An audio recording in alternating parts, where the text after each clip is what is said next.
In this quick video, I'll take you through a few rules related to one specific part of a bibliography entry, the author's name. The first thing to note is that in the bibliography, the author's name is inverted. Then, for multiple authors, invert only the first author's name and insert "and" before the last person's name. Also, list the authors in the order they appear on the title page, even though this may not be the alphabetical order. Next, for any work that has 3 or more authors or editors, use the abbreviation "et al." after the first name in your footnote. By contrast, in your bibliography, "et al." should be used only for works with more than 6 authors. In such cases, you can cite the first 3 and then add the abbreviation.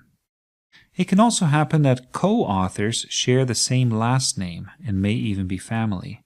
If so, do still cite each name in full. On the other hand, if authors use only initials, don't write out their full names. Now, in some cases, you may want to indicate that the author's name is a pseudonym. There are, however, plenty of famous authors who are primarily known by their pseudonyms. For example, Lewis Carroll, the author of Alice's Adventures in Wonderland, was the pen name of Charles Ludwig Dodgson. For such well-known names, you do not need to add the abbreviation "pseud" or provide the author's real name.